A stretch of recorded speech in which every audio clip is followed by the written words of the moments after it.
Richard Cole had everything money could buy except hope. His twin daughters, Clara and Luna, lay silent in their cribs, trapped in bodies that wouldn't move and voices that wouldn't come. For 2 years, specialists promised nothing would change. Then Amara Daniels arrived, a maid with no medical degree but a secret connection to Richard's late wife that no one could have predicted. What Richard discovered her doing in the nursery 3 weeks later would either destroy his family's reputation or prove that the greatest miracles don't come from science.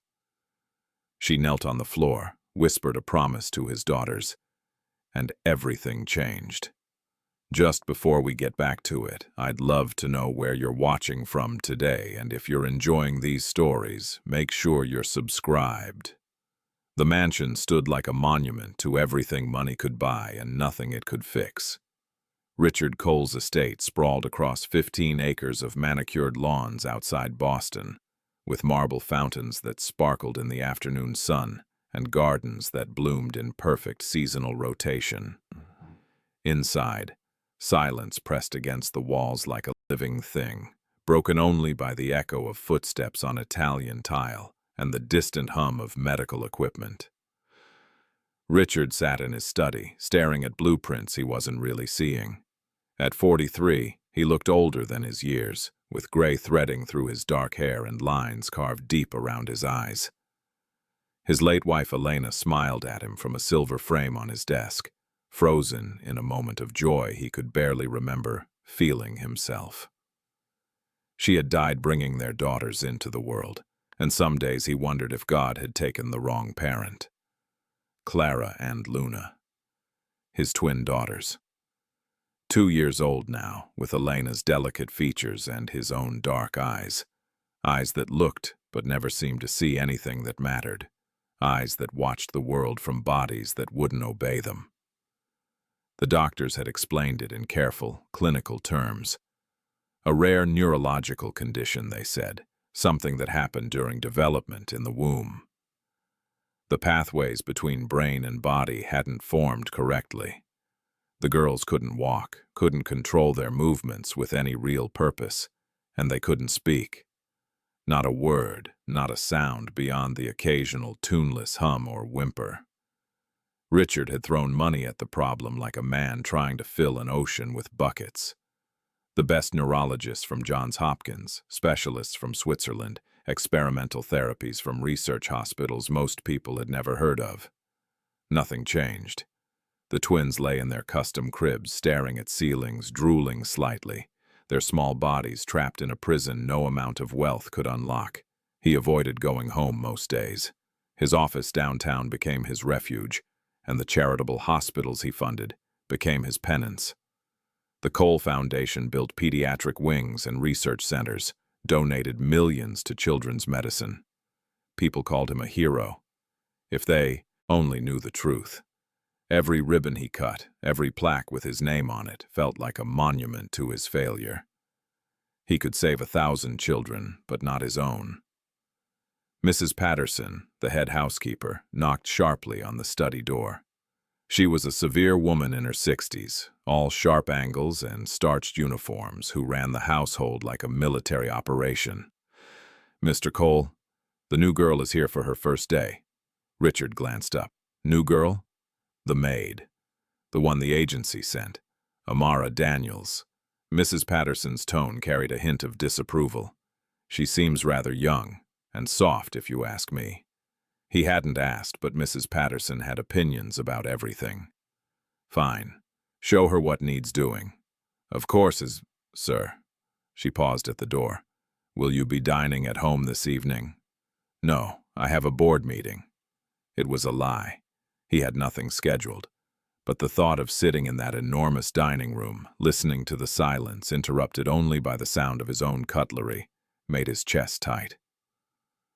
Amara Daniels stood in the servants' entrance, taking in the scope of the house with quiet amazement.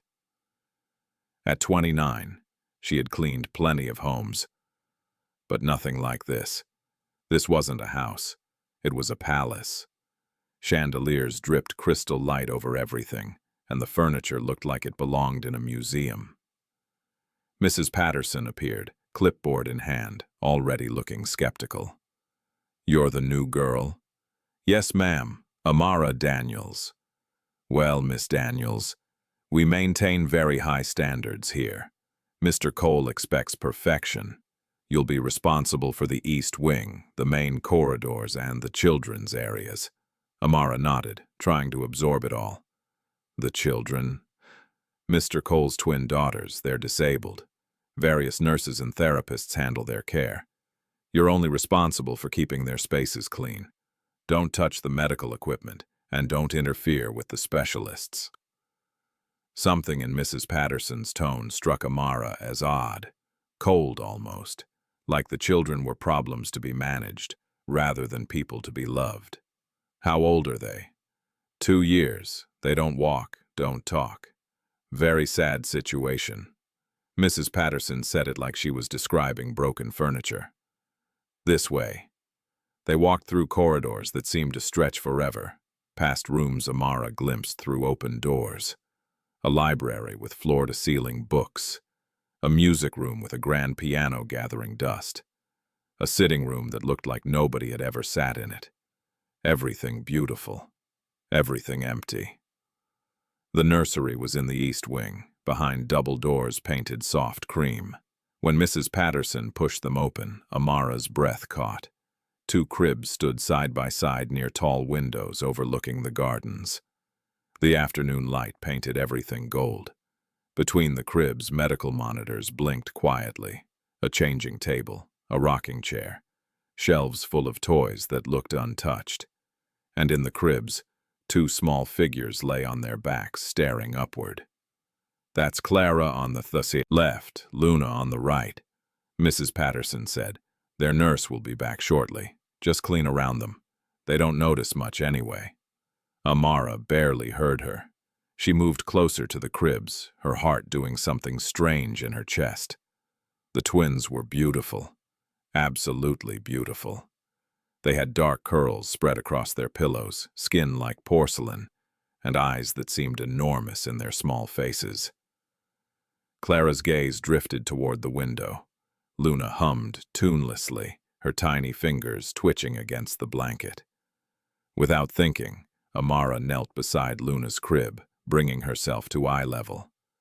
"Hello there, sweet girl," she said softly.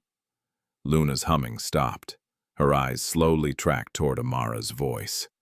"We'll talk someday, little ladies," Amara whispered, glancing between them both. "Even if the world says you can't." "Miss Daniels," Mrs. Patterson's voice was sharp, "we don't encourage false hope here. Please stick to your duties." Amara stood, but something had shifted inside her. She'd seen that look before, the way Luna's eyes had focused on her face. She'd seen it in her mother's eyes during the final months of her illness, when words had failed, but understanding remained. These girls weren't absent.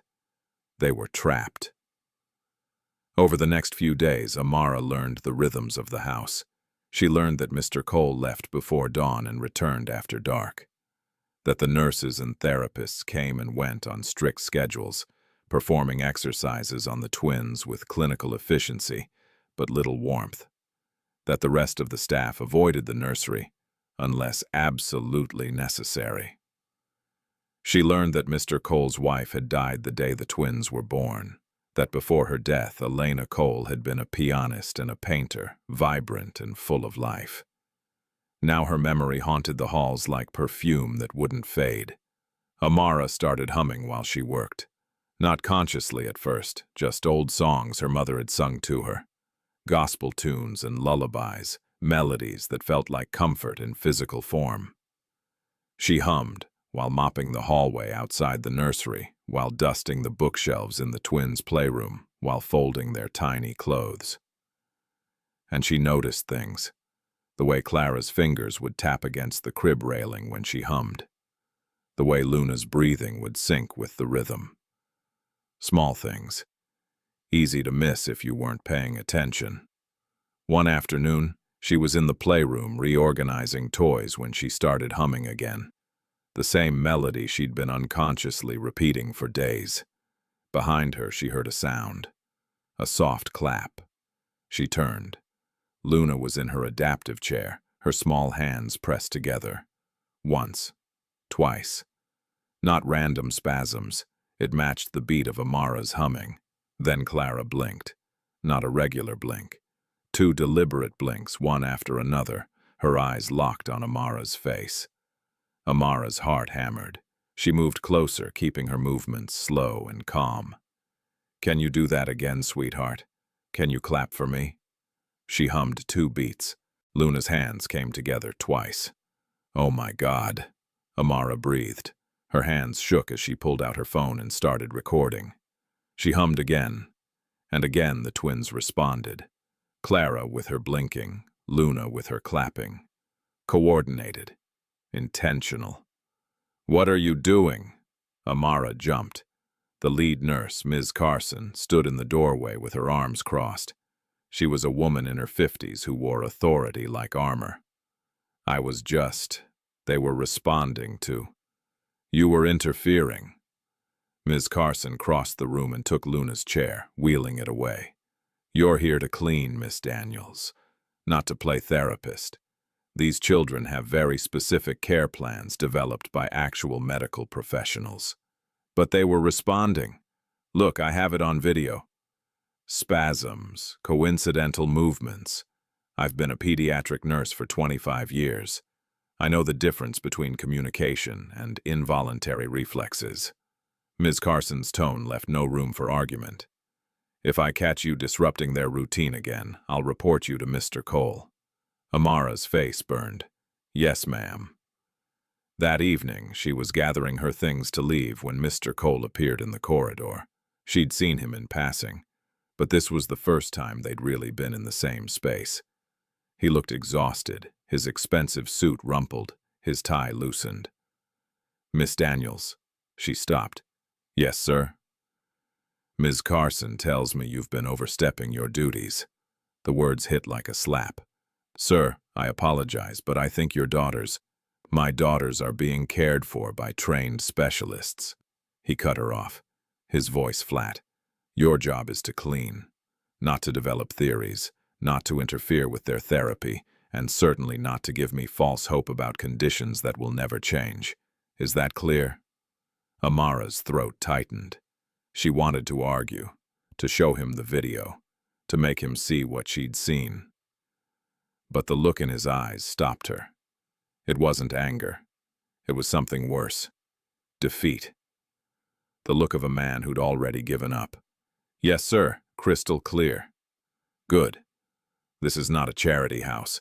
Everyone here has a specific role. Please remember yours." He walked away, his footsteps echoing down the marble hall, and Amara stood there feeling smaller than she had in years. She almost quit that night, sat in her tiny apartment and stared at her phone, the resignation already half-written in her head. What was the point of staying where she wasn't wanted, where her observations were dismissed as delusion? But she couldn't sleep. She kept seeing Luna's hands clapping, Clara's deliberate blinks. That wasn't reflex. That was connection. Around midnight, she returned to the mansion. The night security guard knew her by now and let her in without question. The house felt different in the dark, less imposing somehow, more honest. She found herself wandering, not really sure what she was looking for. The music room drew her. She'd dusted the piano before, admired the framed photographs on the wall. Elena Cole, at various ages, always at the piano. Elena as a young woman winning a competition. Elena on her wedding day. Elena pregnant, glowing, her hands resting on her belly. Amara touched the piano keys gently, not pressing hard enough to make sound. She noticed a small drawer in the bench and opened it. Inside was a leather journal, worn, well-loved, filled with Elena's handwriting. Amara knew she shouldn't read it, knew it was private. But her hands opened it anyway. The entries started during Elena's pregnancy. Excitement, fear, hope, then diagnosis. The doctors explaining what the tests showed, the twins' condition.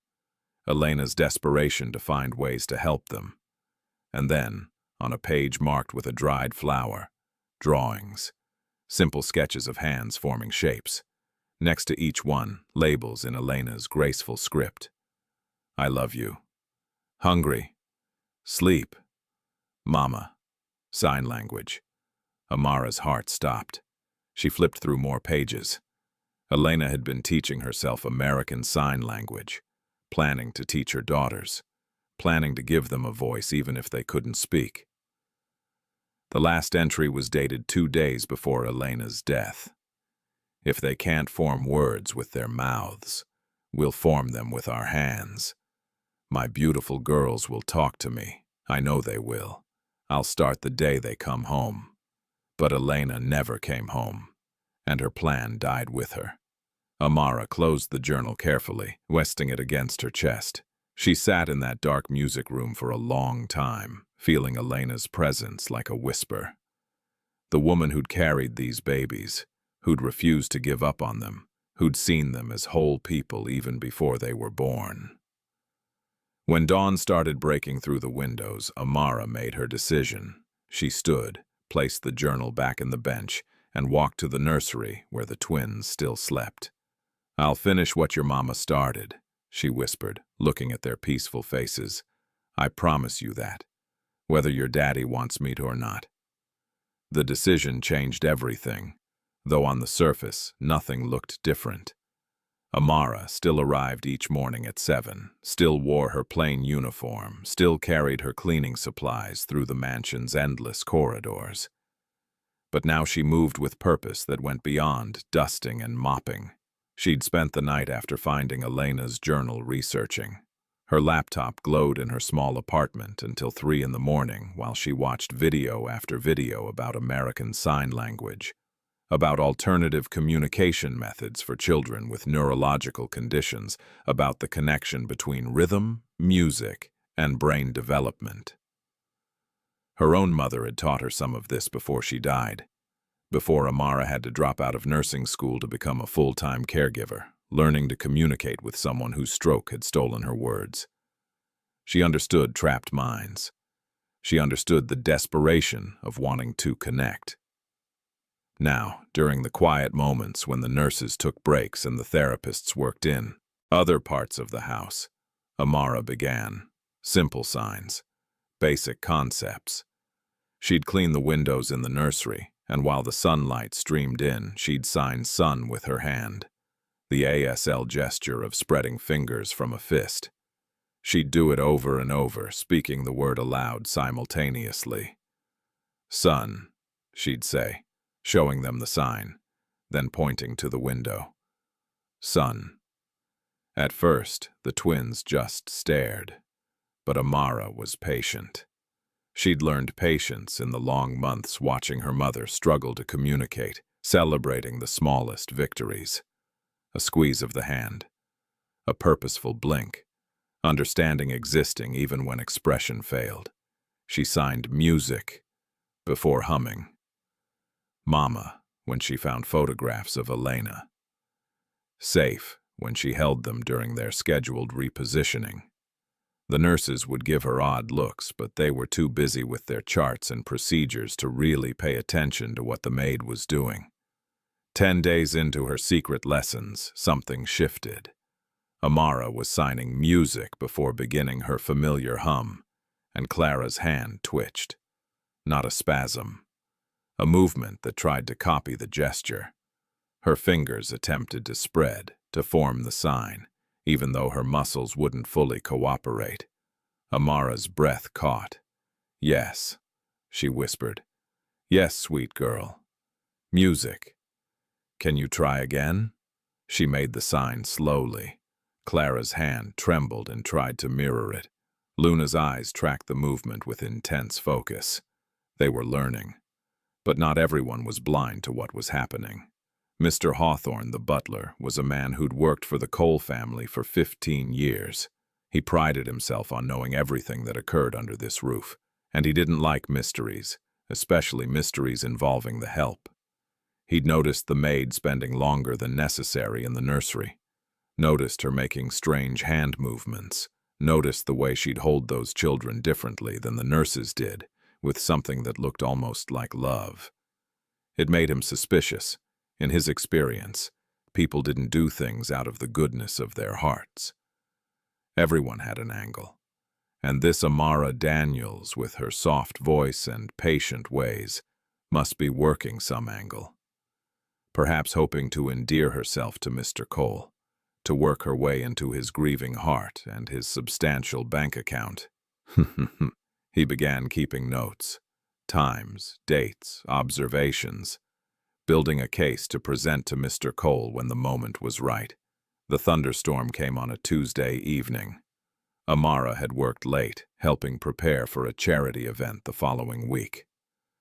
The sky had darkened steadily all afternoon, and by 8 o'clock, rain hammered against the windows like it wanted inside. She was finishing in the nursery when the first crack of thunder split the sky. The lights flickered. Both twins startled, Luna letting out a thin cry. The night nurse had stepped out for her dinner break, leaving Amara alone with them. Another boom of thunder, louder this time. Clara began whimpering. Luna's cry grew more distressed. Amara moved quickly, going to Luna's crib first, lifting the small girl carefully. She'd learned how to hold them properly by watching the nurses, supporting their heads and bodies. "Shh, shh, it's okay," she murmured, settling into the rocking chair with Luna against her chest. Lightning flashed, painting the room white for an instant. "You're safe, sweet girl. You're safe." She began signing against Luna's body where the child could feel the movement, even if she couldn't see it. The sign for safe, one hand crossing over the other at the wrists, like a protective shield. "Safe," Amara said aloud, making the sign. "Safe. I've got you." Thunder rolled again, and Luna whimpered. But then, something extraordinary happened. The small girl's hands, resting against Amara's arm, moved. Trembling, uncertain, but deliberate. She crossed one wrist over the other. "Safe." Luna had signed safe. Amara's eyes flooded with tears. "Yes," she gasped. "Yes, baby girl, that's right, safe." And then Luna made a sound. Not a cry or a hum. A sound that shaped itself toward a word. A soft, breathy, "ah-ma." The door opened. Mr. Cole stood frozen in the doorway, rain-soaked, his briefcase hanging from one hand. He'd come home early because of the storm, some instinct pulling him toward his daughters. And now he stood staring at a scene he couldn't quite process. The maid in the rocking chair, tears streaming down her face, his daughter in her arms. And his daughter making sounds. Intentional sounds. "What are you doing?" His voice came out harsh, defensive. Amara looked up, still cradling Luna. "Sir," she signed. She signed safe. And she tried to say, "Stop." He crossed the room in 3 strides. "Give her to me. Mr. Cole, please, if you'd just look." I said, "Stop gesturing nonsense at my daughter." He took Luna from her arms and the child immediately began crying again. "Confusing them with your games, making them think they can do things they can't. But she did do it. Sir, your girls are trying to talk to you. Out." His voice was quiet but absolute. "Get out of this room now." Amara stood on shaking legs. She wanted to argue, to make him see, but the grief and anger in his face silenced her. She walked to the door, then paused. "Your wife knew," she said softly. "She knew they could communicate. She was planning to teach them. Before she died." Richard's face went pale. "What?" "Ask yourself why you're so afraid of hope, Mr. Cole. Ask yourself who that fear really serves."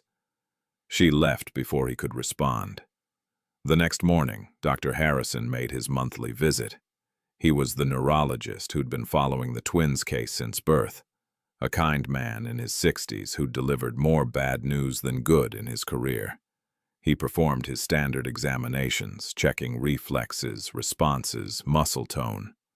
"Same as last time," he told Richard in the study afterward. No deterioration, which is good, but no improvement either. I'm sorry. Richard. The maid says they're communicating. Richard said it like he was confessing something shameful. She claims they're responding to sign language, that one of them tried to speak. Dr. Harrison's expression remained carefully neutral. Richard, we've discussed this. Sometimes caregivers become emotionally attached and see patterns that aren't really there. Wishful thinking. It's natural, but she seemed very certain. Involuntary mimicry can look like communication. The girls might move their hands randomly while she's gesturing, and coincidence looks like cause and effect. Dr. Harrison leaned forward kindly. I know how much you want things to be different. We all do. But false hope can be more cruel than accepting reality. Richard nodded slowly. That night he called Amara into his study. She stood before his desk, hands clasped, waiting. He looked tired, older somehow. Dr. Harrison was here today. Yes, sir. He explained that what you think you're seeing is likely random movement, coincidence. Richard's voice was gentle but firm. I appreciate your compassion, Miss Daniels, truly. But I need you to stop the sign language games. They're not helping. With respect, sir, how do you know they're not helping if you've barely tried? His jaw tightened. Because every expert I've consulted has told me the same thing. My daughters have severe limitations. Those limitations are permanent, and filling my head with fantasies about them learning sign language or saying words serves no purpose except to make the truth more painful. What if the truth is different than what those experts think? Then they'd have shown improvement in 2 years. He stood, walking to the window. I've accepted what is, Miss Daniels. I suggest you do the same. No more signing. No more special attention. Do your job as you were hired to do, or I'll need to find someone who will. Amara left that meeting with her throat tight and her eyes burning. She wanted to shake him, to make him see what he was throwing away. But she understood his fear, too. She'd seen it in families at the hospital, in her own reflection when her mother was dying. Hope was terrifying because hope could break you worse than grief ever could. That night, she couldn't stay away. After the household slept, she crept back to the nursery, moving silently through darkened halls. She settled on the floor between the 2 cribs, close enough to see the twins' sleeping faces in the glow of the nightlight. I won't give up on you, she whispered. I promise. She began signing and humming softly, a song her mother had sung to her, an old spiritual about holding on. She'd sung it to her mother in those final weeks when words had failed, but music still reached through. The melody drifted through the quiet room, and Amara's hands moved through the signs she'd been teaching them. Sun. Music. Mama. Safe. Luna's eyes opened first, then Clara's. In the dim light, both twins looked at her with an awareness that seemed impossible. And then, in a moment, Amara would remember for the rest of her life. Luna hummed.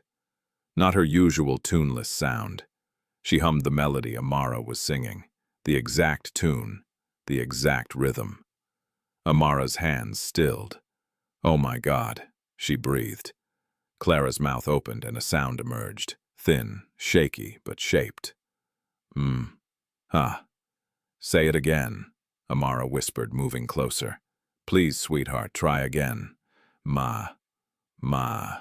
The sound hung in the air like a miracle. Amara grabbed her phone with shaking hands and hit record. She hummed again, and Luna echoed her. She signed, Mama, and Clara's hands twitched, trying to copy the gesture. Amara recorded it all, tears streaming down her face. But even as she captured this impossible moment, fear crept in. What would happen when Richard saw this? Would he accuse her of tricks, of manipulating his daughters? Would he fire her before the girls could show him what they were becoming? She saved the video but didn't send it to anyone. Not yet. The evidence felt too precious, too fragile. In the darkness of the nursery, holding her phone with its impossible proof, Amara made a choice. She would continue the lessons in secret. Every night after the house slept, she would return to this room and speak to these girls in the language their mother had wanted to teach them. If Richard Cole wouldn't give them a chance, she would. What she didn't know was that across the hall, Richard lay awake in his bedroom. He'd heard humming, soft but distinct, and beneath it, sounds he didn't want to acknowledge. Sounds that might have been his daughter's voices, trying to form words they weren't supposed to be able to say. He pulled a pillow over his head, blocking it out. Because if what he was hearing was real, it meant he'd been wrong. It meant he'd given up when he shouldn't have. It meant the maid he'd dismissed and scolded had seen something in his daughters that he'd been too broken to see himself. And that truth was more painful than any storm. The changes came slowly at first, then all at once. Within 3 weeks of Amara's secret nighttime lessons, the mansion began to sound different. The silence that had pressed against the walls for 2 years started cracking, letting in small noises that made the staff pause in their work and look at each other with uncertain expressions.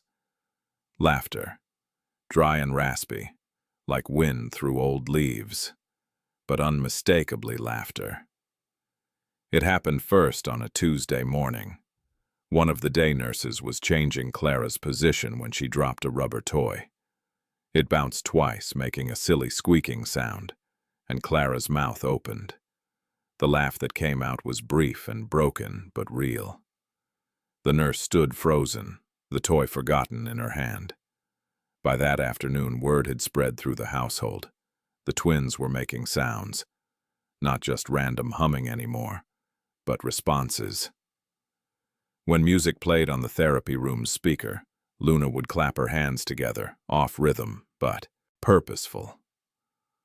When the physical therapist worked with Clara, the girl would tap her fingers against the mat in patterns that almost seemed deliberate. And sometimes, when no one was looking directly at them, the twins would crawl. Not well, not far, but they moved toward sounds that interested them. The jingle of keys, the scrape of a chair, the distant notes of the piano that no one had played since Elena died. The household staff noticed, but fear kept most of them quiet. Fear of being wrong, fear of false hope, fear of Mr. Cole's reaction if they mentioned it. Only the cook, an older woman named Betty, dared to speak about it openly. "Those babies are waking up," she said one afternoon in the kitchen, her voice certain. "Whatever's happening, something's bringing them back to us." But not everyone saw it as a blessing. Some of the staff grew resentful. Whispered conversations happened in corners, behind closed doors. Amara became the focus of their suspicion. "She's doing something," one maid muttered to another. "Something unnatural. My grandmother always said some folks have gifts they shouldn't use.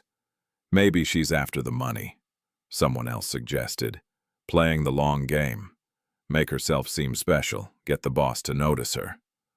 The rumors spread like mold in dark places, and Amara felt their weight even when no one spoke directly to her. She'd catch looks, cold and calculating. She'd hear conversations stop when she entered a room. Mr. Hawthorne watched her constantly now, his disapproval carved into every line of his face. She said nothing. Let them think what they wanted. All that mattered were Clara and Luna. The breakthrough came during a moment no one was prepared for. Richard was hosting a potential investor, showing him through the mansion's art collection. They were in the East Gallery when sounds drifted from the nearby playroom. Music, children's voices attempting to sing along. The investor, a man named Thomas Brennan, paused. "I didn't know you had other children here." "I don't," Richard said shortly. "But those voices." Richard walked quickly toward the playroom, Brennan following. When he opened the door, the scene inside stopped him cold. Amara sat on the floor with both twins, A children's video played on a tablet, something with bright colors and simple songs. And the girls were responding. Clara's mouth moved, trying to form the words. Luna's hands clapped in rhythm. When Amara signed along with the video, both twins attempted to copy her gestures. Remarkable, Brennan breathed. I thought you said they were severely disabled. They are. Richard's voice came out strangled. They don't look disabled to me. They look like they're learning. Amara finally noticed them in the doorway. She stood quickly, suddenly aware of how this looked. Richard's face had gone pale, his jaw tight. Mr. Cole, I can explain. My office. Now. He turned to Brennan with a forced smile. I apologize. There's something I need to attend to. My assistant will show you out. 5 minutes later, Amara stood before his desk while Richard paced like a caged animal. What were you doing? Teaching them. Sir, they're learning. If you just watch... I told you to stop. His voice rose. I specifically instructed you to stop filling their heads with false hope. It's not false. They're communicating.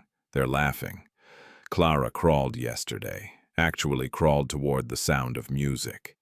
Luna is signing 6 different words now. 6. Coincidence. Reflexes. You're lying to yourself. The words came out before Amara could stop them. You know what you just saw. You know it was real. Richard's hand slammed on the desk. You are staff. You are a maid in my house. You don't get to tell me what I know about my own daughters. Then maybe you don't know them at all. The silence stretched between them, dangerous and electric. Richard's face flushed with anger and something else. Something that looked like fear. Clean out your things. You're fired. Amara's stomach dropped. Sir, please. I will not have my daughters used as experiments by someone with no medical training and delusions of grandeur. Get out of my house. She wanted to argue, to fight, to make him see. But the look in his eyes told her it would be useless. He'd made his choice, and it was the same choice he'd been making since the day his daughters were born. The choice to protect himself from hope. Upstairs, as if sensing something was wrong, the twins began to cry. That evening, Dr. Harrison received an urgent call from Richard. When he arrived, Richard led him directly to the nursery, where the twins lay in their cribs, their faces blotchy from tears. Examine them, Richard demanded. Tell me what you see. Dr. Harrison performed his usual tests, but this time something in his expression shifted. He watched Luna track a toy with her eyes, observed Clara's fingers grip his hand when he offered it. Listened to the sounds they made, not quite words, but not random either. When they returned to the study, the doctor's face was troubled. Richard, I need to be honest with you. Something has changed. Changed how? Their motor responses, their neural engagement. I'm seeing coordinated movement that wasn't there 3 months ago. He paused, choosing his words carefully. Their latest scans show neuronal activity in areas we'd assumed were dormant. Something is triggering new pathways. Richard sat down heavily. The maid. She's been teaching them sign language against my orders. Has it been working? I don't know. Maybe. I can't tell what's real and what I'm imagining. Dr. Harrison leaned forward. Richard, listen to me.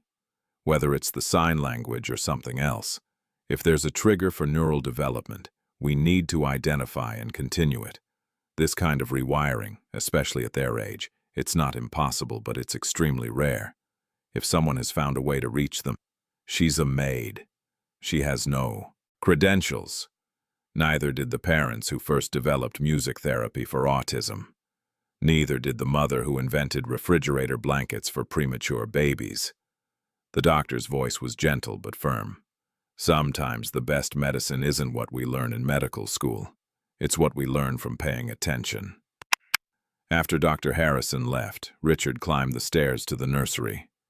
The night nurse had gotten the twins settled, but they were still restless, making small, distressed sounds. He stood at the doorway, watching them in the dim light. When was the last time he'd really looked at them?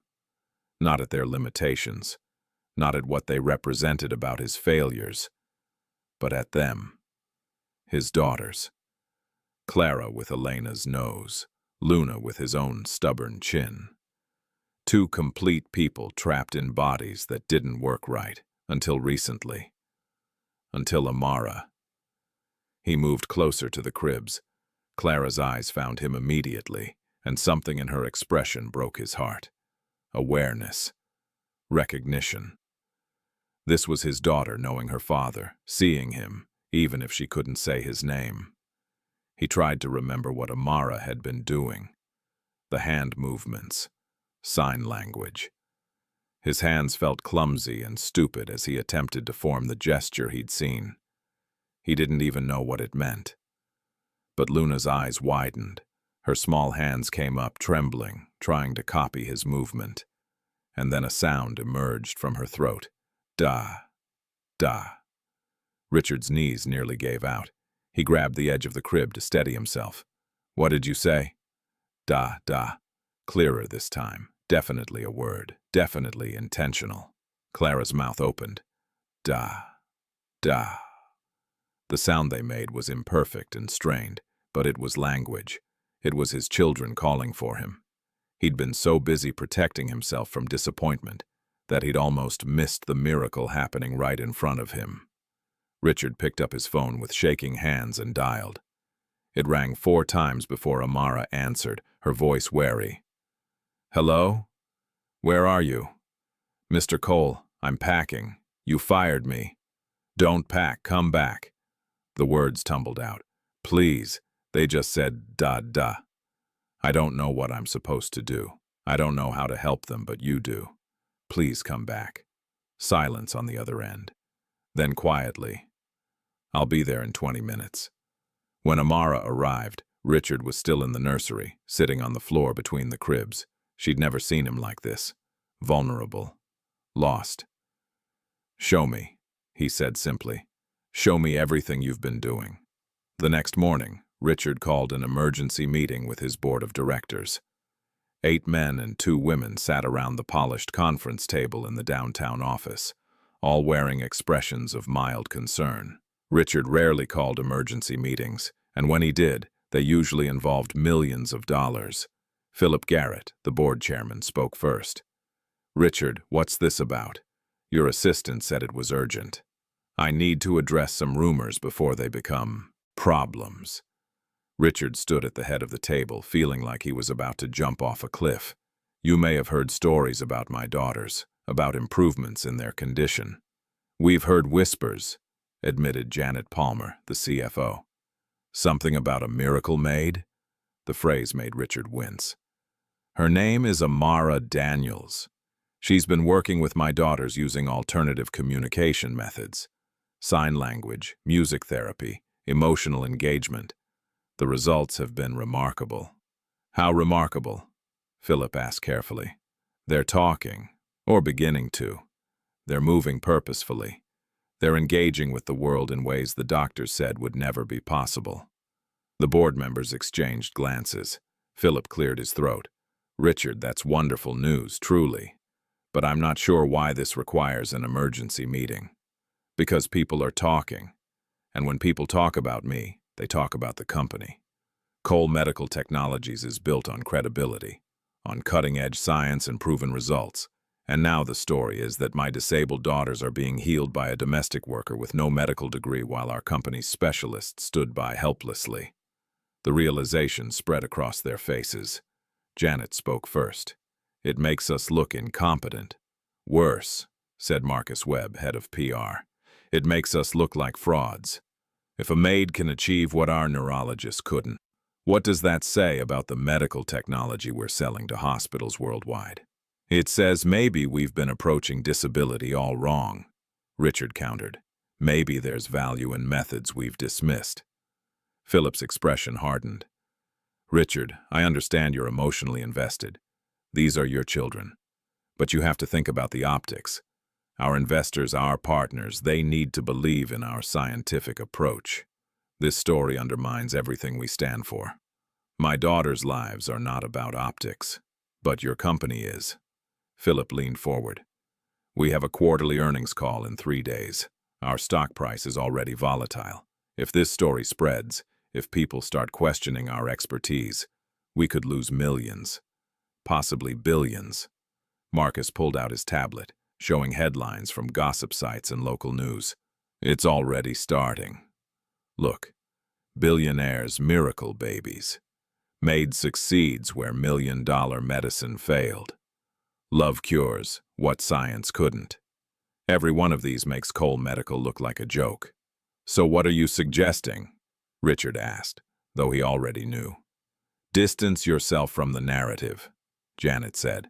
Send the girls to that facility in Switzerland, the one that specializes in neurological rehabilitation. Let proper medical professionals handle their care in a controlled environment. You want me to send my 2-year-old daughters to another country?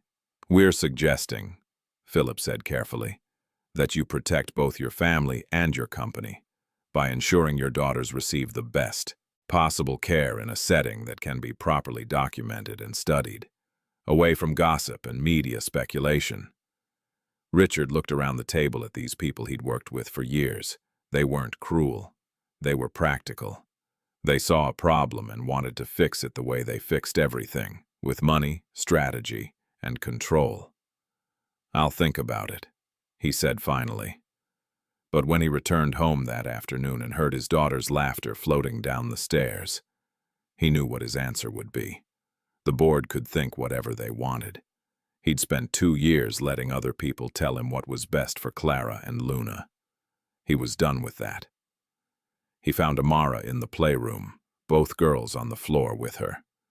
Luna was using her hands to sign more, while Clara attempted to stack soft blocks. When they saw him, both girls' faces lit up. "Dada!" Luna called out, her voice thin but clear. "Pa," Clara added, her version of Papa. Richard's throat tightened. He'd missed the board meeting's entire afternoon session to come home for this, to watch his daughters be alive. That evening, he told Amara about the board's suggestion. They sat in the library while the girls napped, and he watched her face carefully as he explained about Switzerland, about the facility, about the pressure to move them away. "What do you want to do?" she asked quietly. "I want to tell them to go to hell." He laughed bitterly. "But it's not that simple. The company employs 3,000 people. If we lose investor confidence, if the stock crashes, those are real jobs, real families. So you choose the company over your daughters. That's not fair, isn't it?" Amara's eyes met his. "You built a medical empire while your babies lay in cribs thinking nobody loved them enough to try." The words hit like a physical blow. "I do love them. Then show them. Not with money or facilities or specialists. Show them by staying, by learning their language, by being brave enough to hope even when hope is terrifying." She stood, heading for the door, then paused. "Your wife left you a message in that journal. She said they'd speak when they were loved without condition. That means accepting them even if the progress stops tomorrow, even if they never get better than they are right now. Can you do that?" After she left, Richard sat in the silence, thinking about Elena, about the last conversation they'd had before she went into labor. She'd been scared, knowing the risks, knowing the baby's diagnosis, but she'd smiled and said, "Whatever happens, promise me you'll love them exactly as they are." He'd promised, and then he'd spent 2 years breaking that promise. The next morning, he called Philip Garrett. "I'm not sending them to Switzerland. Richard, be reasonable. I'm keeping them here, with me, with Amara.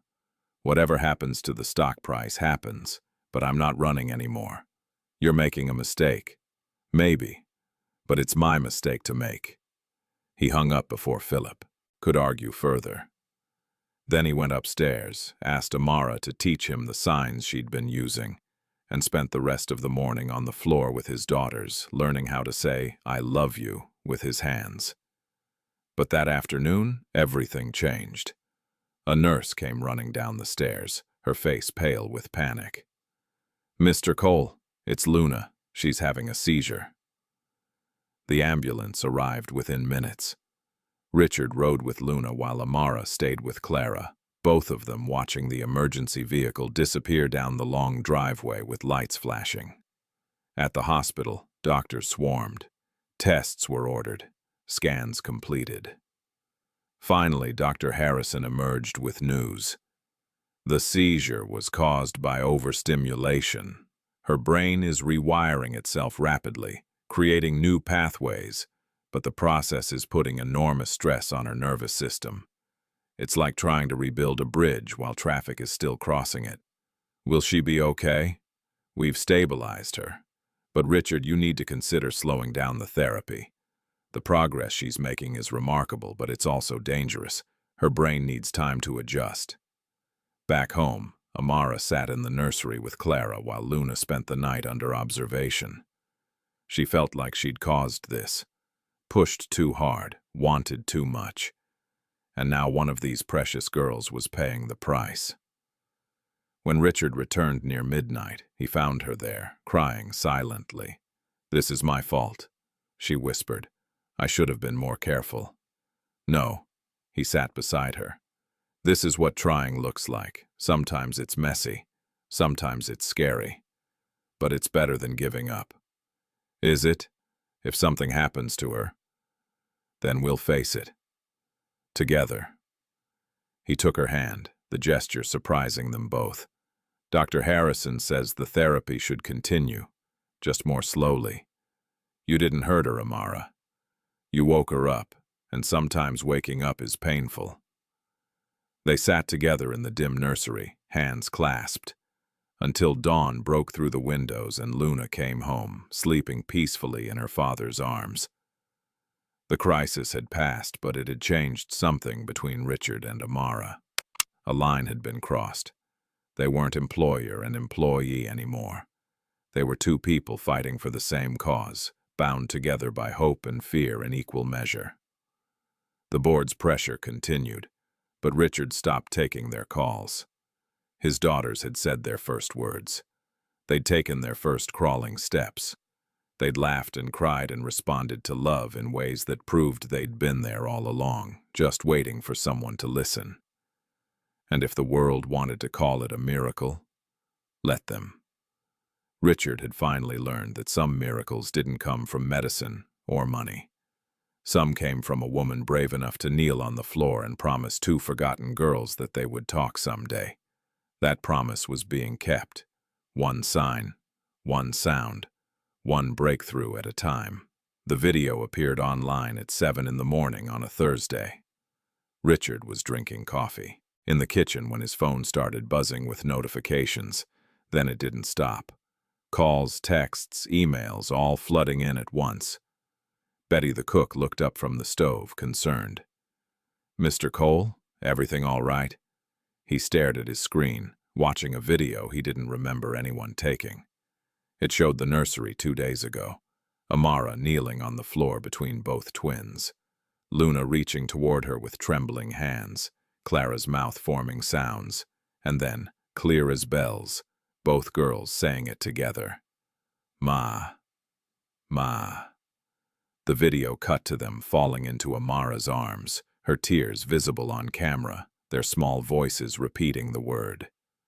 The caption read, "Billionaire's paralyzed daughters call Maid Mama after being told they'd never speak. The miracle nobody expected." "Oh no," Richard breathed. Within an hour, the video had 50,000 views. By noon, 2 million. News vans appeared outside the estate gates before lunch.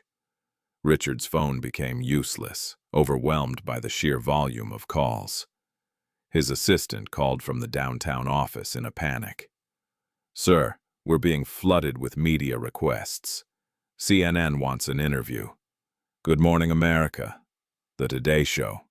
Everyone wants to talk about the twins and Amara." Richard found Amara in the playroom, deliberately staying away from windows. She'd seen the news vans, too.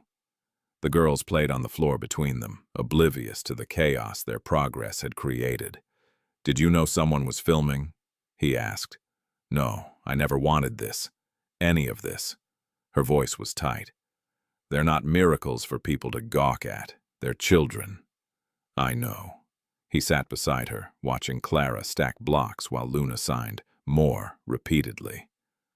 "My PR team wants to do damage control. Schedule interviews, control the narrative. What do you want to do?" "Protect them. From all of it." He gestured toward the distant sound of reporters shouting questions at his security guards. "But I don't know how." What neither of them knew was that the video had been uploaded by one of the night nurses, a young woman named Sarah, who'd thought she was doing something beautiful. She'd seen the moment, recorded it on her phone, and shared it with the caption meant to celebrate a miracle. She had no idea what she'd unleashed. By that evening, donations were pouring into Richard's foundation. Strangers sent money with notes attached. For the miracle Maid, to help other children like Clara and Luna. Because love matters more than medicine. The foundation's bank account grew by hundreds of thousands in a single day. But with the love came hatred. Amara's social media accounts, which she rarely used, filled with messages. Some were supportive, many were vicious. "She's using those babies for attention. Probably hurting them to make it look like progress. Why does she get credit for what doctors should be doing? She's trying to trap a billionaire, oldest trick in the book." Amara stopped reading after the first dozen. Richard's security team recommended she stay off all social media entirely. They also suggested she not leave the estate for a while. Some of the messages crossed the line from cruel to threatening. Richard watched his daughters make progress while the world tore itself apart, debating whether that progress was real. Physical therapists argued online about neural plasticity. Doctors published think pieces about placebo effects and parental wishful thinking. Disability rights advocates split into camps, some celebrating the girl's improvement, others angry about the implication that disabled children needed to be fixed to have value. The controversy hit Richard's company hard. Cole Medical Technologies' stock dropped 12% in 2 days. Investors were spooked. If a maid with no formal training could achieve results that the company's expensive technology couldn't, what did that say about their products? Philip Garrett called another emergency board meeting. This time, Richard attended via video conference, unwilling to leave the estate with reporters camped outside. "This is becoming a disaster," Philip said without preamble. "Our clients are questioning our credibility.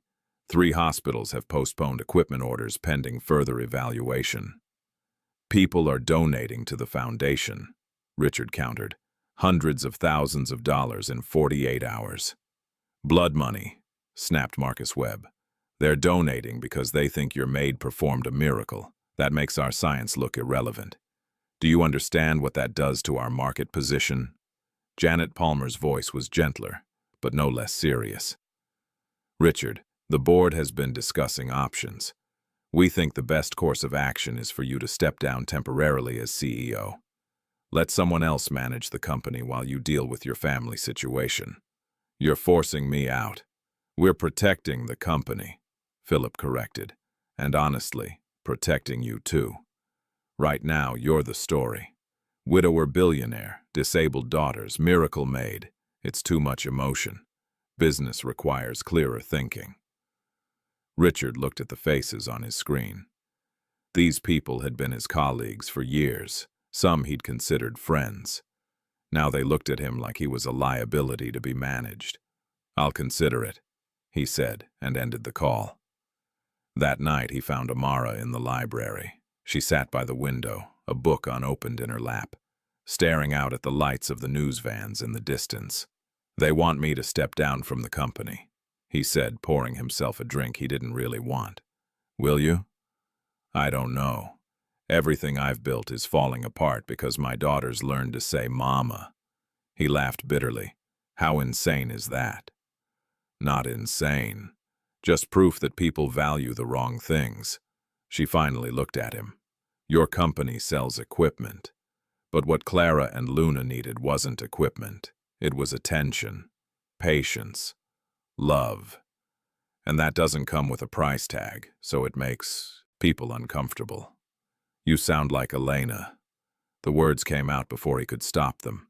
She used to say things like that the best medicine was often the simplest. She was right. They sat in comfortable silence for a moment. Then Amara's phone buzzed. She glanced at it and her face went pale. "What is it?" "An email from someone who says they're a journalist." Her hands shook slightly as she read. "They're threatening to publish a story about my past, about how I dropped out of nursing school, about my mother's medical bills I couldn't pay. They're framing it like I lied about my qualifications." Richard took the phone and read the email. It was polite, but pointed. The journalist had done their research. They had documents, records, proof that Amara had never finished her nursing degree. "I never lied," Amara said quietly. "I told Mrs. Patterson I had a nursing background, that I'd studied but didn't finish. But this makes it sound like fraud." "It's not fraud. It's your life." Richard's jaw tightened. "Who sent this?" "Someone named David Patterson. He writes for one of those investigative journalism sites." Richard recognized the name. Patterson was known for takedown pieces, the kind that destroyed reputations with carefully selected facts arranged to tell the worst possible story. If he published this, it would confirm every suspicious claim being made online. The Foundation's credibility would crumble. Amara would be painted as a con artist, and the twins' progress would be dismissed as coincidence or manipulation. "I need to fix this," Richard said. "How?" "I don't know yet, but I will." The story published 2 days later, despite Richard's lawyers sending cease and desist letters. The headline read, "Miracle Maid's Hidden Past, Questions about Credentials and Motives." It detailed Amara's unfinished education, her mother's death, the medical debt she'd accumulated and struggled to pay. It quoted anonymous sources saying she'd always been manipulative and overly ambitious. It suggested she might have fabricated the twins' progress to secure her position in a wealthy household. The internet erupted. Half the comments called for Amara's arrest. The other half defended her fiercely. Parents of disabled children posted videos saying their kids had responded to similar methods. Nurses and therapists argued about the validity of non-traditional approaches. The Foundation's phones rang constantly, some callers donating more money in solidarity, others demanding refunds. Amara stopped coming to work. She called Richard from her apartment, her voice hollow. "I can't do this to them. Every day I'm there, I'm putting a target on your family. The girls don't need this stress, neither do you. You can't quit." "I already have. I sent my resignation to Mrs. Patterson this morning." "Amara, please, take care of them, Mr. Cole. Keep doing the signs. Keep talking to them. They're strong. They'll be okay." Her voice cracked. "I'm sorry I brought all this chaos into your life." She hung up before he could respond. That evening, the twins knew something was wrong. They kept signing Ma and looking around the nursery, confusion clear on their small faces. Clara began crying, a thin wail that broke Richard's heart. Luna rocked back and forth, humming anxiously. "She'll be back," Richard told them, but he didn't know if he was lying. "She'll come back." Luna looked at him with Elena's eyes and signed Ma again. Then she opened her mouth and forced out words that took enormous effort. "Ma, come, back." 3 words. The most she'd ever said at once, and she'd said them about Amara. Richard picked up his phone and started making calls. The nursing home records arrived via courier the next morning.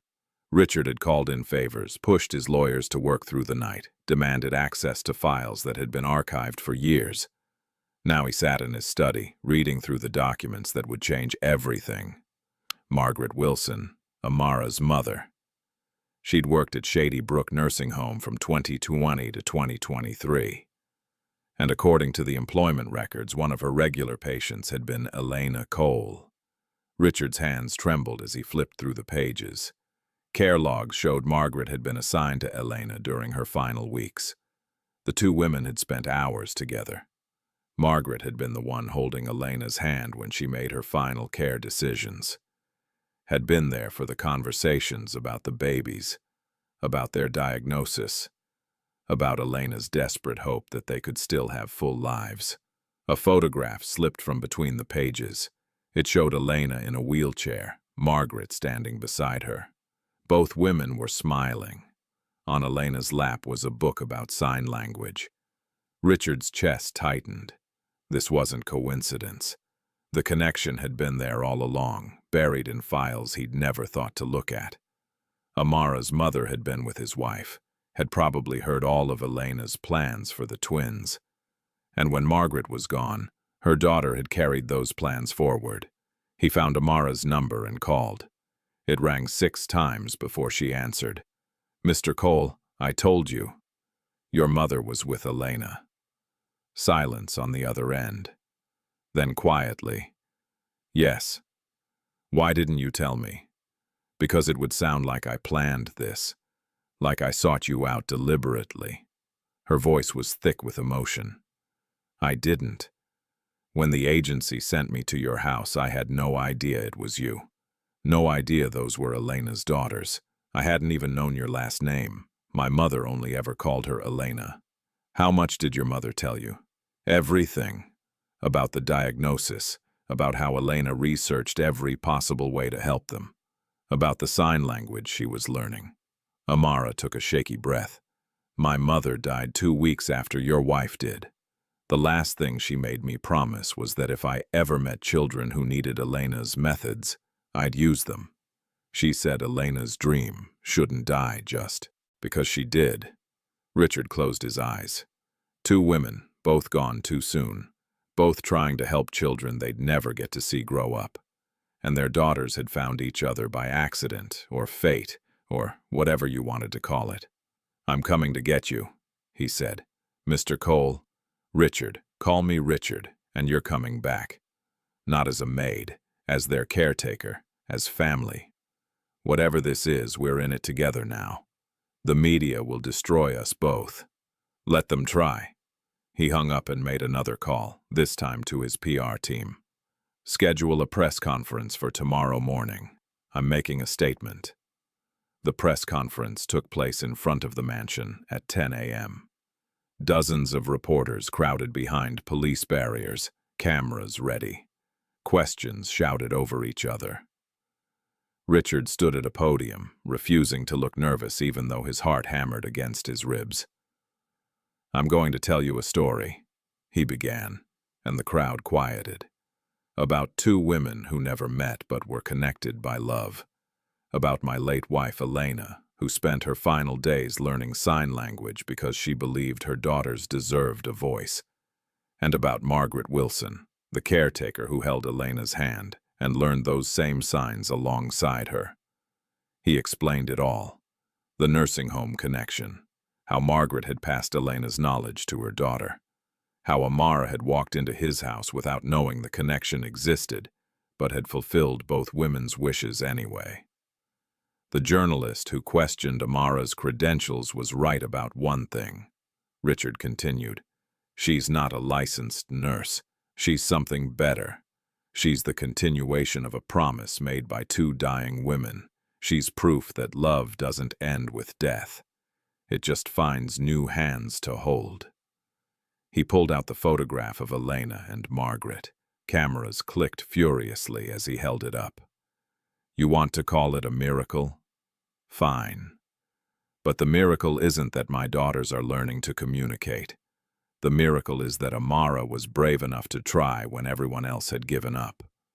The miracle is that sometimes God answers prayers by sending us exactly who we need, exactly when we need them." The reporters erupted with questions, but Richard held up his hand. "I'm not taking questions. I'm making an announcement. I'm resigning as CEO of Cole Medical Technologies effective immediately. I'm transferring full ownership of the Elena Grace Foundation to a trust managed jointly by myself and Amara Daniels. And I'm dedicating the rest of my life to proving that the best medicine for broken bodies is often unbroken hearts. He stepped away from the podium, walked through the shouting crowd, and got into his car. 20 minutes later, he pulled up outside Amara's apartment building. She was waiting on the steps, a small bag beside her. When she saw him, tears streamed down her face. "You didn't have to do that." "Yes, I did." He picked up her bag. "Come on, your daughters are waiting." The drive back to the mansion was quiet, comfortable, like two people who'd fought the same war and were finally going home. When they arrived, Mrs. Patterson met them at the door. For once, the severe woman's expression had softened. "The girls have been asking for her," she said simply. "Well, signing for her. All morning." They climbed the stairs together. When Richard pushed open the nursery door, both twins looked up from where the day nurse was trying to keep them entertained. The moment they saw Amara, their faces transformed. "Ma!" Luna called out. "Ma!" Clara echoed. Amara knelt, and both girls crawled toward her as fast as their improving bodies would allow. They crashed into her arms, a tangle of small limbs and delighted sounds. Clara pressed her face against Amara's neck. Luna patted her cheek with small hands, signing, "Stay," over and over. "I'm staying," Amara promised, her voice breaking. "I'm never leaving you again." Richard watched from the doorway, thinking about Elena. About how she'd loved these girls before they were born, how she'd refused to see their disabilities as endings, only as different beginnings. He wondered if she'd known somehow that this would happen, that her plan would survive through two women neither of them had expected. That night, after the girls were asleep, Richard found Amara in the library. She was looking at the photograph he'd shown at the press conference, touching her mother's face gently. "I miss her," she said quietly. "I miss Elena, too." He sat beside her. "But I think they'd be happy. Seeing this. Seeing us not give up on their dream. Your board must be furious." "Probably. I don't care anymore." He smiled, and it felt genuine for the first time in years. "I spent 2 years trying to buy my way out of grief. Building hospitals, funding research, anything to prove I wasn't a failure. But real healing doesn't come with a price tag. You taught me that. I didn't teach you anything.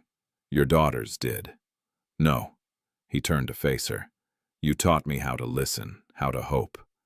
How to be the father Elena wanted me to be." His voice dropped. "You gave me my family back. I can never repay that." "You don't have to repay it. That's what love is." The word hung between them, complicated and true. They weren't in love, not romantically. Not yet. But they loved the same things, the same children, the same dream. And maybe that was enough to build something lasting. Upstairs, Luna stirred in her sleep and whispered a word. "Da-da." In the other crib, Clara responded. "Ma." 2 words, 2 people. A family that had been shattered and was slowly, miraculously learning to be whole again. The next morning, Richard began the legal process of making Amara the twins' legal guardian alongside him. Not a nanny, not an employee. Family. The headlines called it controversial. Some said he was moving too fast, making decisions based on emotion rather than reason. But when Clara took 3 steps without support for the first time, falling into Amara's waiting arms while Richard cheered, he knew he was making the only decision that mattered. The world could keep watching, keep judging, keep debating whether what was happening in this house was miracle or method, luck or love. Richard didn't care anymore. His daughters were talking. They were walking. They were alive in ways that mattered more than any medical definition. And the woman who'd helped them find their voices was standing beside him, permanent and unshakable, exactly where Elena's ghost had guided her to be. The foundation's work would continue. The therapy methods would be studied, documented, shared with other families desperate for hope. But all of that was secondary. What mattered was the sound of laughter in the halls, the sight of small hands forming signs, the miracle of two little girls who were supposed to be silent, calling out to the people who loved them. "Ma! Dada! More! Play!" 4 words that meant everything. 4 words that proved the world wrong. 4 words that started with death and ended with life, carried forward by hands that refused to forget, and hearts brave enough to try. The scandal broke on a Monday morning, 3 weeks after Richard's press conference. Amara woke to her phone buzzing violently on the nightstand. She'd moved into one of the guest suites at the mansion, no longer living in that cramped apartment across town. The room was beautiful, with views of the garden and morning light that painted everything gold. But the light couldn't chase away the darkness waiting on her screen. The headline glared at her. Miracle Maid lied about her past. Financial desperation or calculated fraud. Her stomach dropped. Another article. Another attack. But this one was different. This one had details that made her past sound sordid and suspicious. They'd found her unpaid medical bills from her mother's final months. Found the debt collector's letters. Found the fundraising page she'd started and abandoned when it raised barely $200.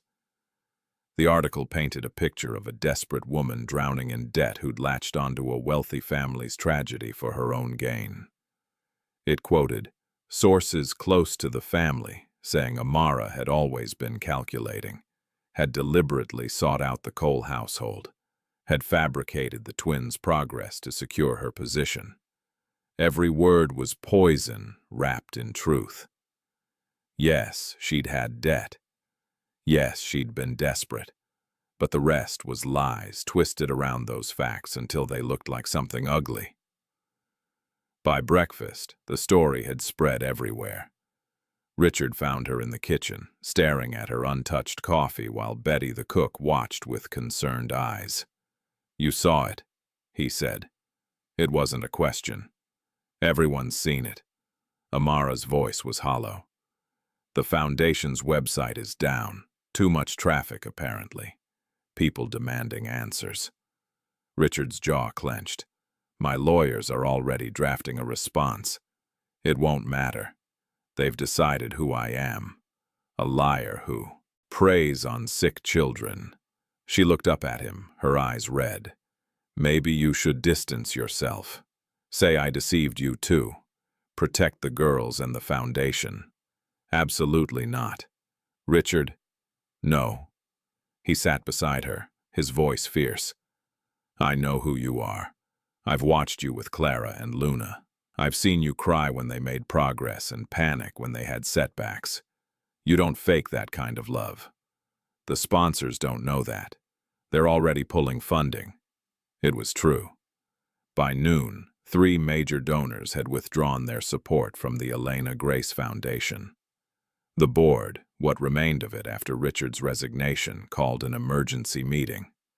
Janet Palmer delivered the news via conference call, her voice sympathetic but firm. "Richard, we're hemorrhaging credibility. The foundation's reputation is tied to Amara's, and right now, her reputation is toxic. Then we rebuild it." "With what?" Marcus Webb's voice cut through. "We've lost half our funding in 6 hours. More will follow.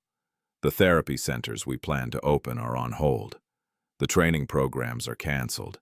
Everything we've built is collapsing because you trusted the wrong person." Richard's hand tightened on the phone. "I didn't trust the wrong person. I'm looking at her right now, and she's more real than any of you ever were." He ended the call. That afternoon, Amara packed her belongings. Not because Richard asked her to, but because she couldn't bear to watch everything he'd built crumble because of her. She folded clothes carefully, fighting back tears, when small voices echoed from the doorway. "Ma? Go?" She turned to find both twins standing there. Actually standing, holding on to the doorframe for support, but upright on their own legs. Clara's face was scrunched with worry. Luna signed, "Stay," over and over, her small hands desperate. "Oh, babies." Amara knelt, and they stumbled toward her, falling into her arms. "I'm not leaving because I want to. I'm leaving because staying hurts your daddy." "No." Clara's voice was clearer than it had ever been. One simple word, but absolutely certain. "No go." Luna pulled back and looked at Amara with heartbreaking intensity. Then she did something she'd never done before. She signed a complete sentence, her small hands moving through the gestures with concentration. "We need you." 4 signs that broke Amara's heart and healed it simultaneously. She held them close, breathing in the baby shampoo smell of their hair, feeling their small hearts beating against her. Richard appeared in the doorway, having followed the girls. He took in the scene. Amara surrounded by half-packed bags, the twins clinging to her, all 3 of them crying. "They're right," he said quietly. "We do need you. The foundation can be rebuilt. You can't be replaced." He entered the room, sitting on the floor beside them. "I lost Elena. I almost lost these girls by giving up on them. I won't lose you too because some journalist decided to trade truth for clicks. You'll lose everything else. Then I'll lose it. But I'll lose it fighting for what matters." He reached out and took her hand. "Stay, please." That evening, while the twins slept, Richard did something he hadn't done since Elena's death. He played the piano. His fingers found the keys uncertainly at first, then with growing confidence. The melody was one Elena had loved, a soft piece that sounded like comfort in musical form. Amara found him there, drawn by the sound. She stood in the doorway, listening, watching his hands move across the keys. When he finished, silence filled the room like a question. "Elena used to play that when she was upset," he said. "She'd say music was the only language that never lied. It's beautiful. She was beautiful, in every way that mattered." He turned to face Amara. "And she'd be furious if she saw me giving up now. She hated quitters. I'm not asking you to quit. I'm asking you to be smart. Smart would have been sending the girls to Switzerland. Smart would have been firing you the first time you disobeyed my orders. Smart would have been listening to every expert who said they'd never improve." He stood, crossing to where she waited. "Thank God I stopped being smart and started being present." Thunder rumbled outside, distant but growing closer. Within minutes, rain began hammering against the windows. The lights flickered once, twice, then died completely. Darkness swallowed the mansion. "Circuit breaker probably tripped," Richard said. "I'll check it." They moved through the dark halls together, using phone flashlights to guide them. But before they reached the basement, thin cries echoed from upstairs. The twins, scared by the sudden darkness and thunder. They rushed back to the nursery. Both girls were sitting up in their cribs, calling out, "Ma! Da! Amara grabbed candles from the hallway closet while Richard lifted Luna. The candlelight cast gentle shadows across the room, turning everything soft and golden. Amara settled into the rocking chair with Clara, while Richard sat on the floor with Luna. The storm raged outside, but in this small circle of light, they were safe. "It's okay," Amara murmured, signing as she spoke. "Safe. We're here." Luna watched her hands, then mimicked the sign. "Safe." Clara pressed closer, her small hand finding Amara's. "Ma stay?" "Yes, baby." Ma stays. Richard watched them in the candlelight, these 3 people who'd become his whole world. The storm had cut the power, but it had also stripped away everything else. The opinions, the judgments, the outside noise. Here in the dark, there was only what mattered. His daughters, alive and growing. The woman who'd given them a voice. And himself, finally learning to be the father he should have been from the beginning. "Tell me about your mother," he said softly. Amara looked up, surprised. "Why?" "Because she's part of this story too, and I want to know." So she told him. About Margaret Wilson, who'd cleaned houses before becoming a caretaker, who'd sung gospel songs while she worked and believed that every person deserved dignity, no matter how broken their body might be, who'd held Elena's hand during those final weeks and absorbed every word about the twins, about the plans, about the hope that refused to die. "She made me promise," Amara said, her voice thick. "If I ever met children who needed what Elena had wanted to give, I'd do it. She said some promises outlive the people who make them." She was right. Richard adjusted Luna in his arms as the little girl's eyes grew heavy. "Elena made me promise something too. The night before she went into labor, she made me swear I'd love them exactly as they were. No conditions, no requirements for them to earn it. Did you keep that promise?" "No, not until you forced me to." He smiled sadly. "I kept waiting for them to be different before I could love them properly. Waiting for them to walk, to talk, to be the daughters I'd imagined. You taught me they were already perfect. I was the one who needed to change." The storm raged for another hour, but eventually it passed. The power came back with a soft hum, lights flickering to life throughout the mansion. But they stayed in the candle-lit nursery, reluctant to break the spell. By the time they laid the girls down to sleep, something had shifted between them. The walls they'd both maintained, the professional distance, had dissolved. They were partners now, true partners, co-parents to two little girls who needed them both. Days later, Richard called another press conference. This time, Amara stood beside him. The reporters shouted questions before he even reached the microphone. "Is it true she lied about her credentials? Are you still together despite the scandal? What do you say to accusations that this is all a publicity stunt?" Richard waited for silence. When it didn't come, he simply began speaking, his voice calm and clear. "6 months ago, I had given up. My daughters lay in their cribs, and I'd accepted that they always would. I built hospitals and research centers, trying to create miracles for other people's children, because I couldn't create one for my own." He paused, letting the words sink in. "Then Amara Daniels walked into my house, a woman who'd sacrificed her own dreams to care for her dying mother. A woman who knew what it meant to love someone trapped in a body that wouldn't cooperate. A woman who refused to accept that my daughters were lost causes." He pulled out his phone and held it up, showing a video. Clara and Luna walking hand in hand across the nursery. Not perfectly, their steps uneven and careful, but walking. Together, talking to each other in their limited vocabulary mixed with signs. This is what she did. Not with medical degrees or expensive equipment, with patience, with love, with the knowledge her mother learned from my wife. His voice strengthened. "You call it fraud that she had debts. I call it sacrifice.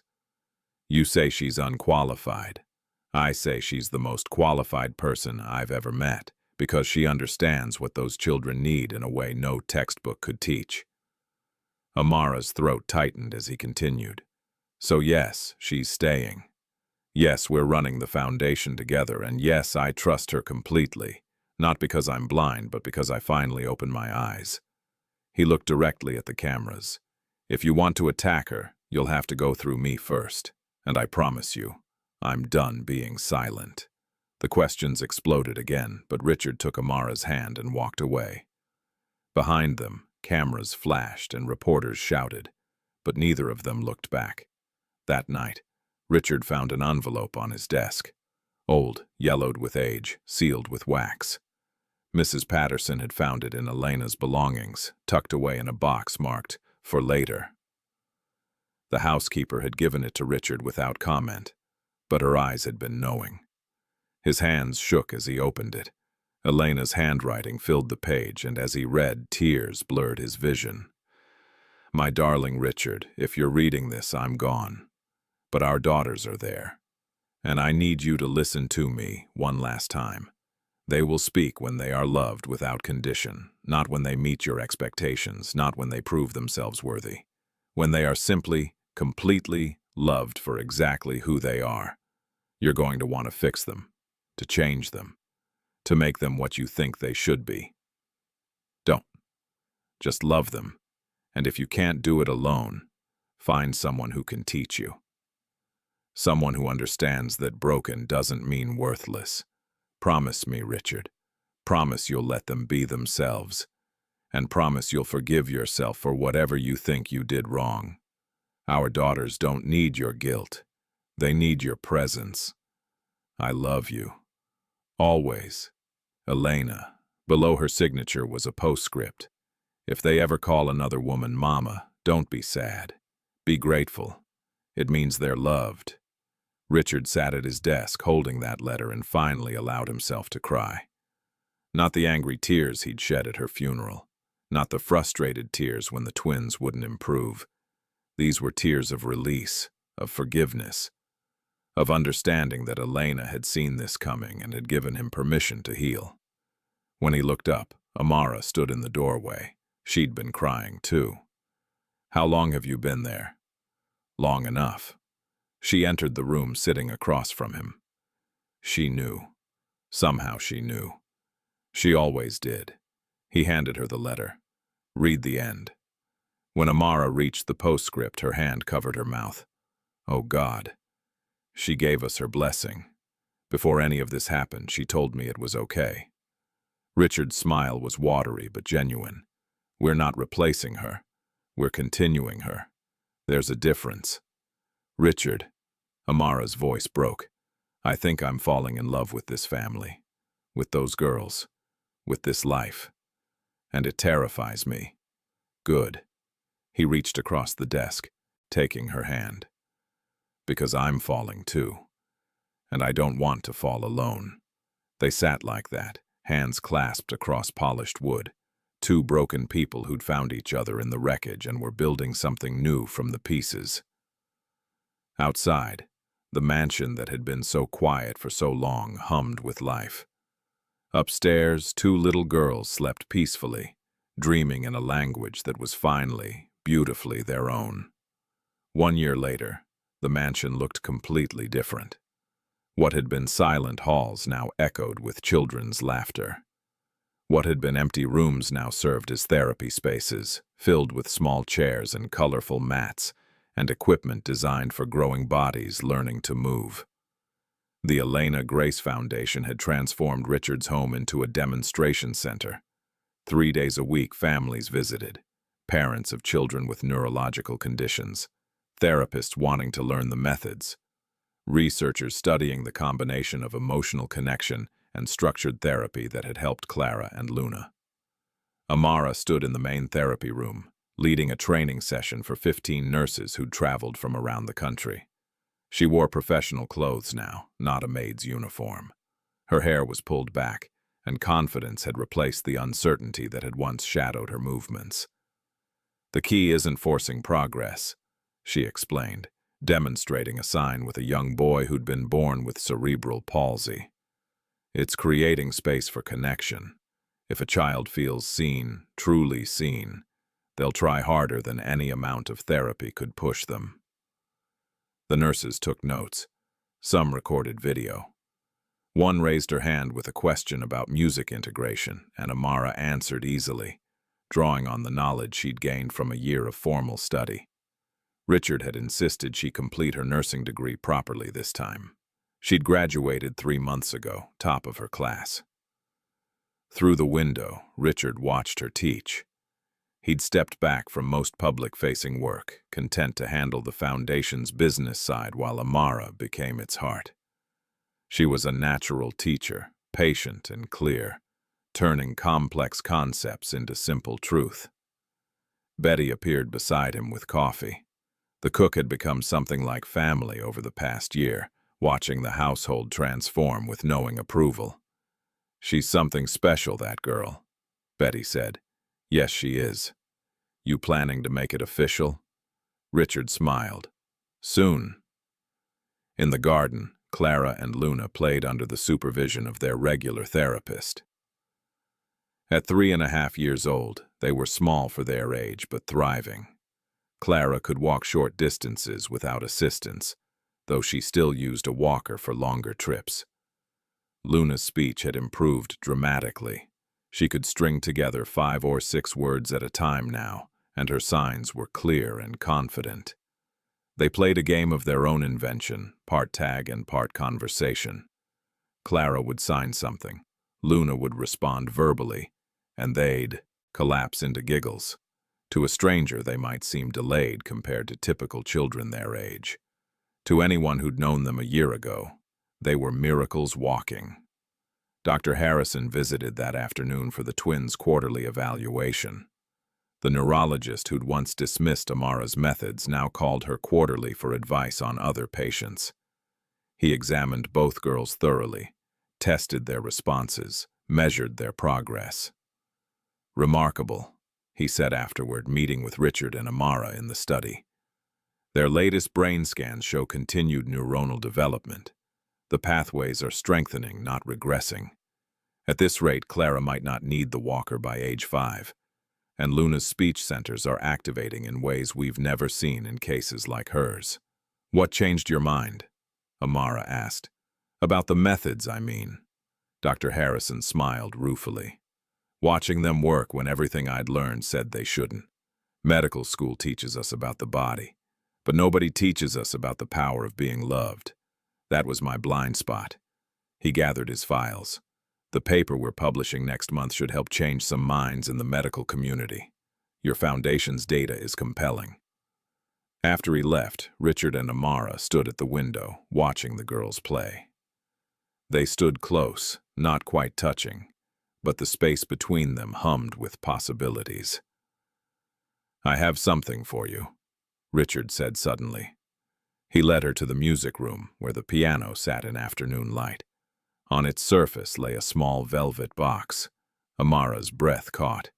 Richard. It's not what you think. Not yet, anyway. He opened the box to reveal not a ring, but a key. Antique brass, worn smooth with age.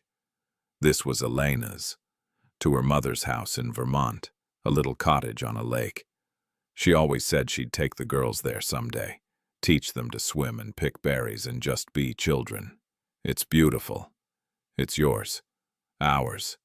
He pressed the key into her palm. I thought maybe this summer we could take them. All of us. A family vacation. The word family settled between them, warm and true. They were a family now. Complicated and unconventional, born from tragedy and built on hope. But real. I'd like that, Amara said softly.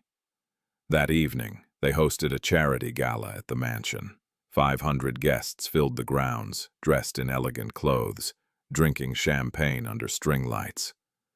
The foundation had grown beyond anyone's expectations.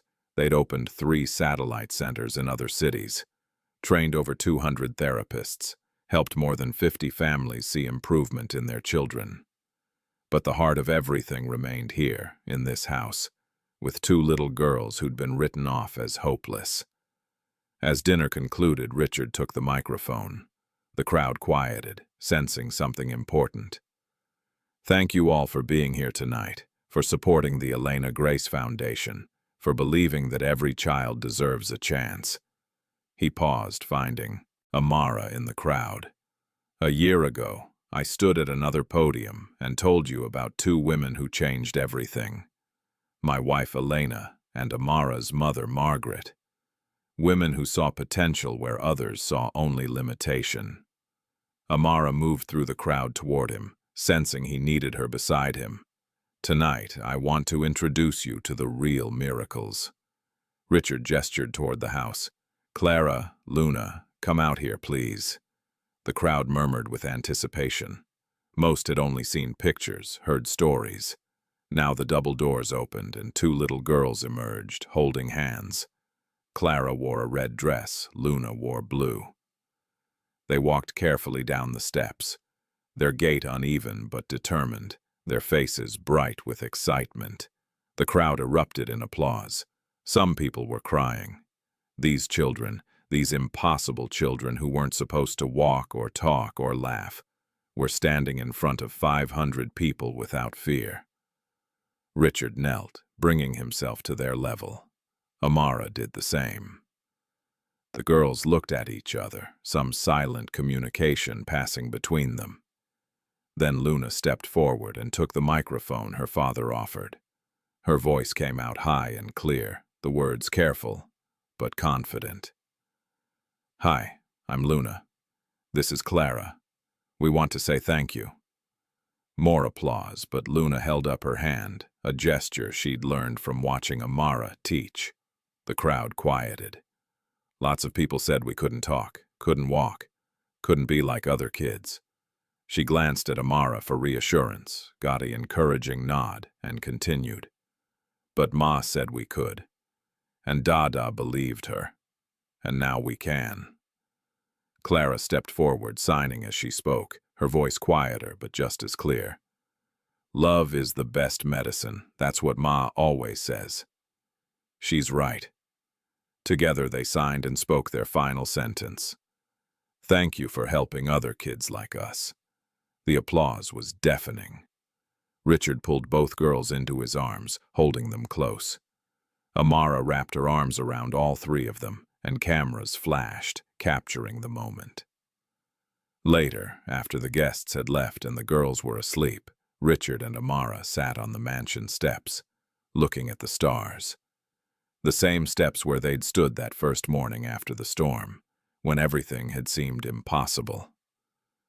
"Elena would be proud," Amara said quietly. "So would your mother."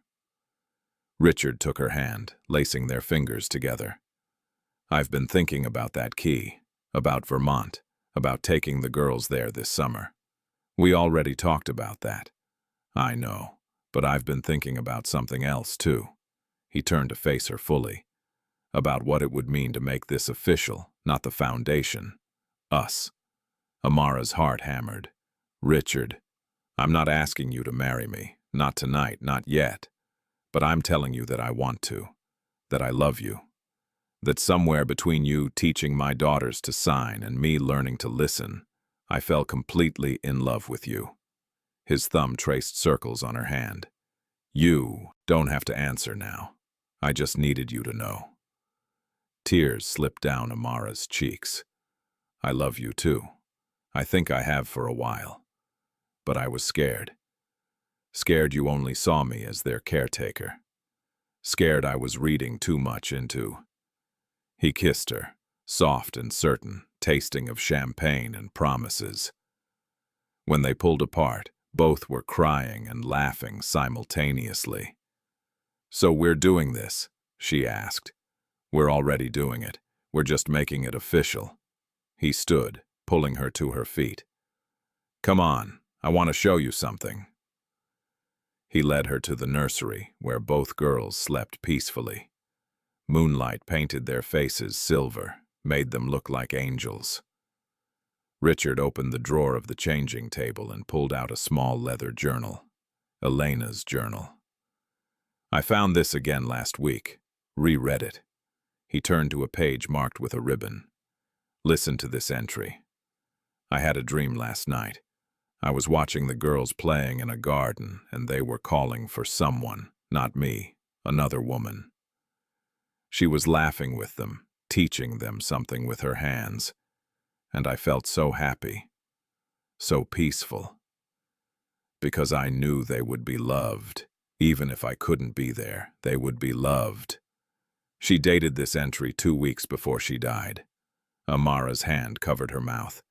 "She saw me. Somehow she knew. Maybe. Or maybe she just knew that love finds a way." Richard closed the journal gently.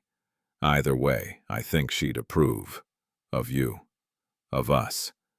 Of everything we're building here." They stood together, watching Clara and Luna sleep. Two people who'd started as employer and employee and had become something infinitely more precious. Partners. Co-parents. and soon, God willing, husband and wife. As they turned to leave, Luna stirred and mumbled in her sleep. Ma, Dada, love you. The words were slurred with sleep, but absolutely clear. Clara echoed her sister without waking. Love you. Richard and Amara left the nursery hand in hand, closing the door softly behind them. Tomorrow, the world would continue turning.